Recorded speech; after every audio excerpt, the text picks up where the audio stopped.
Greetings, booktubers, and welcome to Sunday Comics.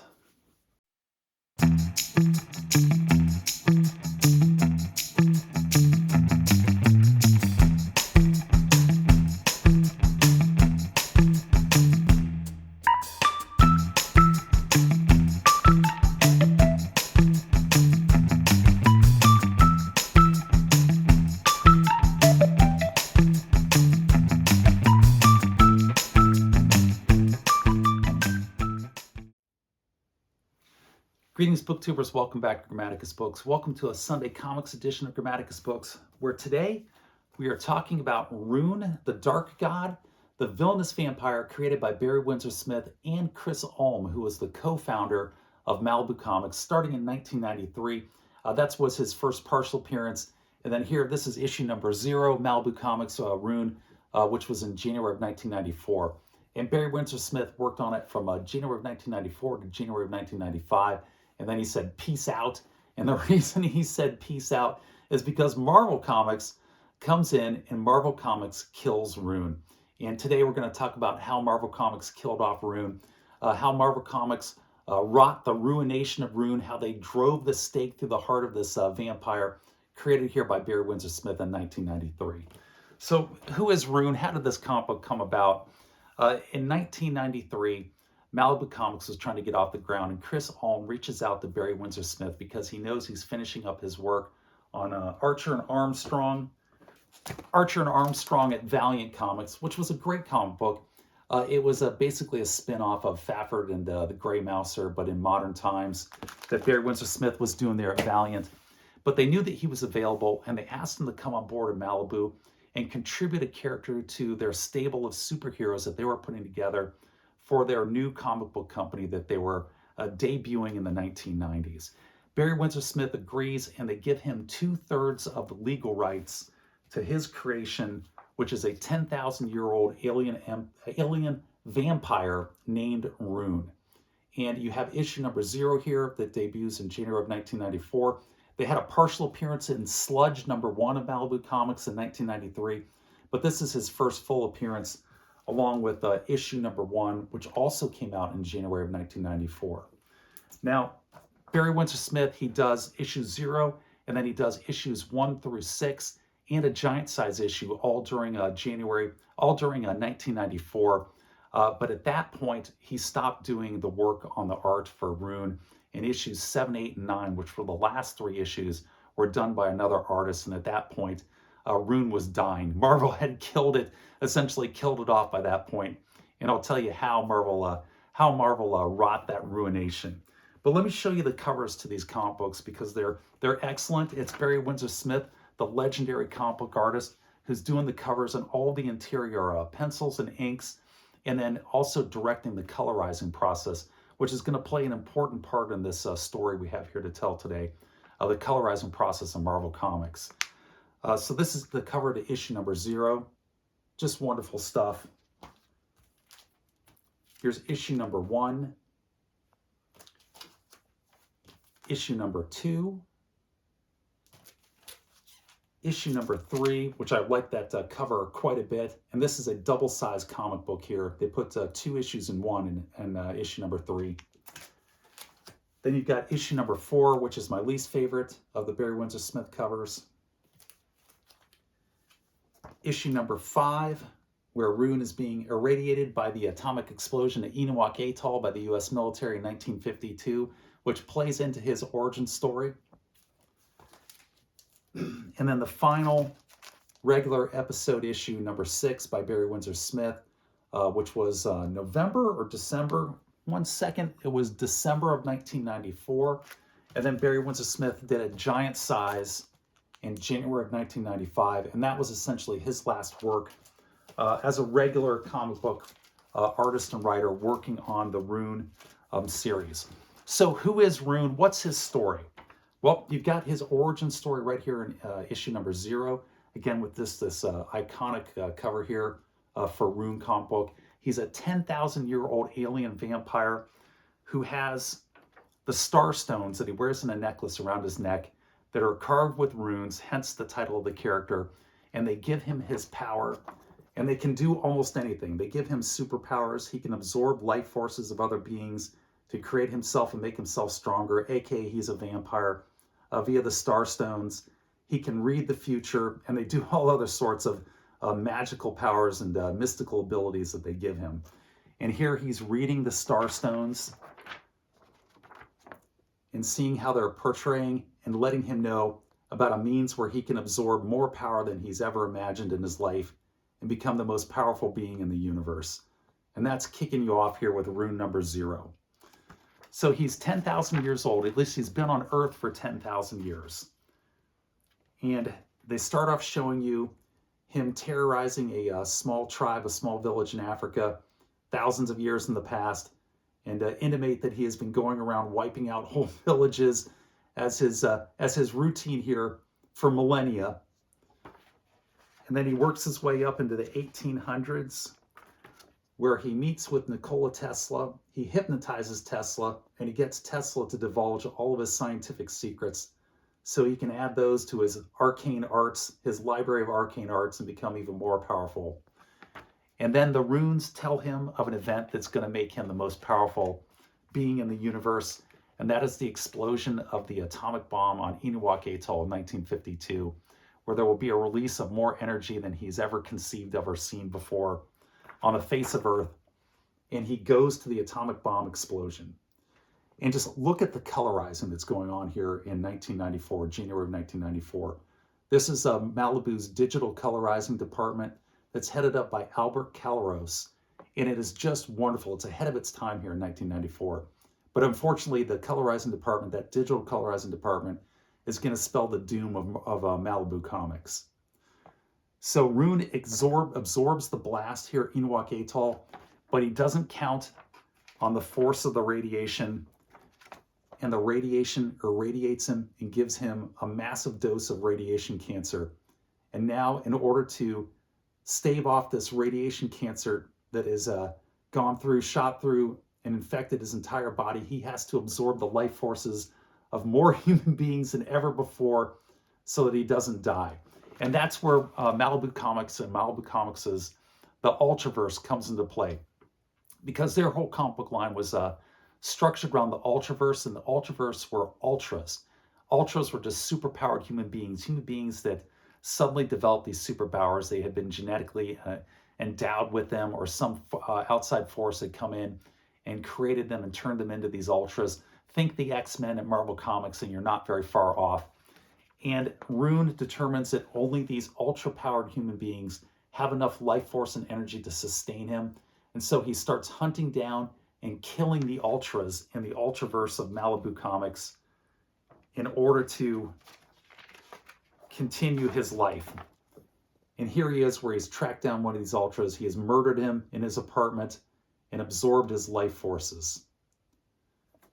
And that's where issues 1 through 6, the plot of issues 1 through 6, with Barry Windsor Smith and Chris Ulm doing the writing and Barry Windsor Smith doing all the artwork, except for the digital coloring, takes off, and that's your plot line.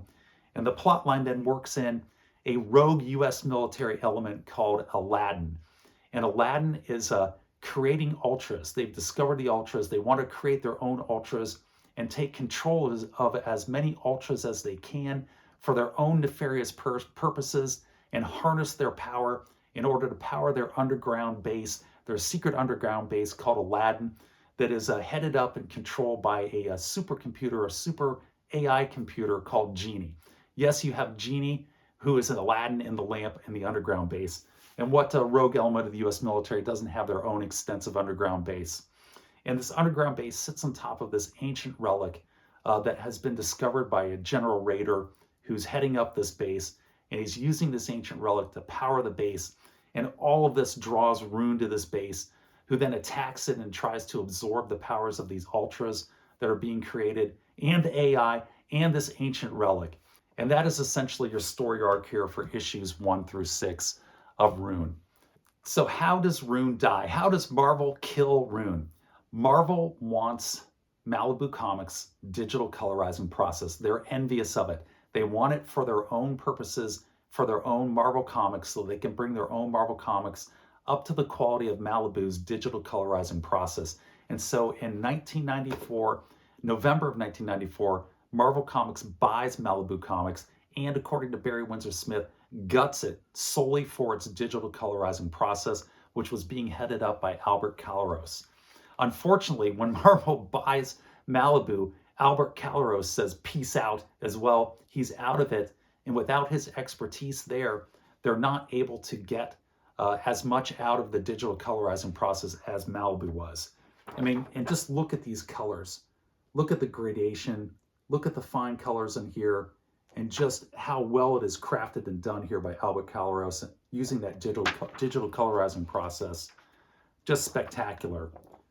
This is Rune. He's at Aladdin. He's at the secret military base, and here Aladdin and General Raider are trying to create their own Ultra called Gemini. That is a combination of two of the Ultras that join together, hence the name Gemini.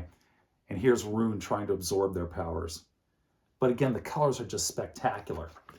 And when Marvel bought Malibu, it was the end of Malibu. It was the end of Rune, I should say, because Malibu just became a sub-company, a subcontractor, basically, in the Marvel universe. But Barry Windsor Smith didn't want to have anything to do with it. He left. You had another artist take over for issues 7, 8, and 9, and those artists, frankly, they weren't very good.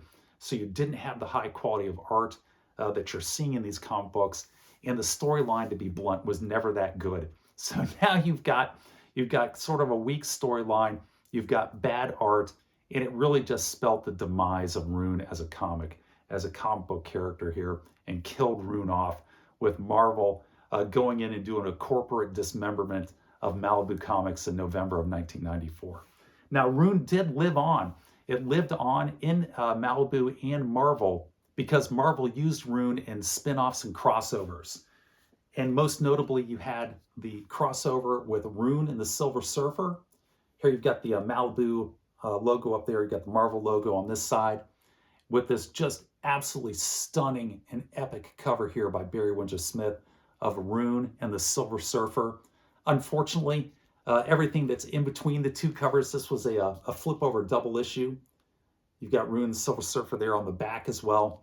But everything in between these two, really great covers with this really super spectacular one here by Barry Windsor Smith, didn't live up to the quality. It's not very good. If you're going to buy this comic book here, buy it for the cover. Don't buy it for what's on the inside, or you're going to be sorely disappointed.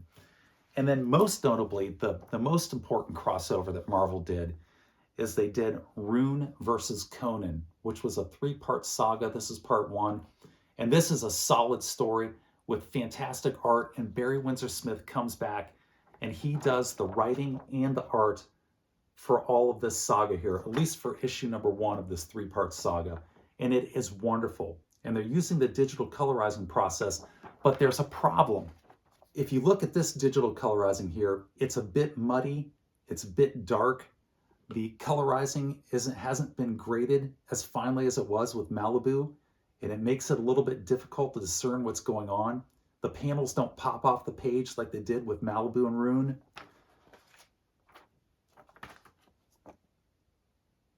And it gets hard to sort of discern what's going on in the comic book here. It does give it a very dark feel. It is a very darkly written book.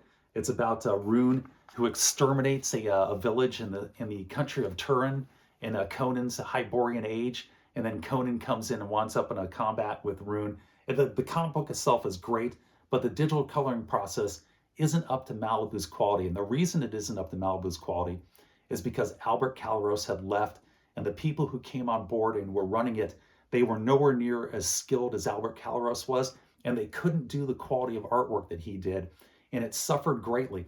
And this is improved from what was originally done by Malibu, because when Barry Windsor Smith saw the original prints, the original colorized versions, he threatened to sue Malibu and Marvel if they published it, because it was so bad. So Marvel agreed. They stopped the presses on it. They brought Barry Windsor Smith back in. They had Barry Windsor Smith touch up everything and work on the colorizing process himself in order to get it to where he was happy with it. But then after he had finished reworking it and retooling it with the colors to get to the point where he wanted them, Malibu Comics then took his work and scanned it on a low resolution scanner and then printed the comic books off of this low quality scanner, and then you wind up with sort of dark and not as crisply and digitally defined as the Malibu work. And I think that was the end for Barry Windsor Smith. He said, I'm done with you guys now. And that was the final straw for Barry Windsor Smith. And he said, I'm out of here. But what he did was, he did continue. Barry Windsor Smith continued Rune in another comic book, but under a different name. And he also continued Conan the Barbarian in another comic book under a different name in 1995. And that was with his own magazine creation, which was called Storyteller. And then this is the collected works of Axis, who is basically just Conan. It says Axis, this is Conan. Trust me on this. This is Conan the Barbarian in his retirement years, and Shadizar the Wicked is what this is. And this is the collected works of the Storyteller magazines. And it allowed Barry Windsor Smith to return to Conan the Barbarian. It allowed him to use that digital colorizing process to maximum effect. And he brings Rune. It's not called Rune, but he brings Rune back into his Axis stories. And he has Axis and Rune square off in his Storyteller magazine here in 1995. So he sort of gets a little bit of his revenge here. By the way, this is an excellent, excellent book. This Freebooters, the collection of all the Axis stories out of the Storyteller magazines. It does, in typical Barry Windsor Smith fashion, he never really finishes it. It just sort of trails off at the end. But until it trails off at the end, this is just spectacular work here by Barry Windsor Smith in both the art and the story. The story is very good. Whereas I thought that the story in Rune, I thought the story here was a little weak. I would have loved to have heard from Barry Windsor Smith if I could have got a hold of him. I did try to get a hold of Barry Windsor Smith. I emailed him. I figured it was 1 in 1,000, and unsurprisingly, I never heard back. I would have liked to have heard how much Chris Ulm was involved in the writing process and how much Barry Windsor Smith was involved. I suspect that Chris Ulm had a little bit more input in here in terms of the story than Barry Windsor Smith did, that he was focused more on the artwork. But that is the story of Rune by Barry Windsor Smith, and how Marvel Comics just drove a stake through the heart of this comic book character and killed it off. By the way, the last appearance of Rune in comics was in the Infinity Wars, where they insinuate that Galactus has killed Rune. And Galactus is holding Rune's skeletal remains in his hands with one of the Infinity Gems embedded in Rune's skull. And that was the last appearance that was ever seen in comic books of Rune. Rune the Dark God, which is a shame because he was a good anti-hero. He was spectacular when he was being drawn and written by Barry Windsor Smith. Actually, you can't even really call him an anti-hero. He's just a straight-up villain. But he was a great villain in order to insert into comic books. And it's a shame that we lost him in that corporate takeover there by Marvel of Malibu in 1994. But that's it for this one. My voice is starting to go. I'm going to have to wrap this one up and say take care, be safe, and I'll catch you guys next time.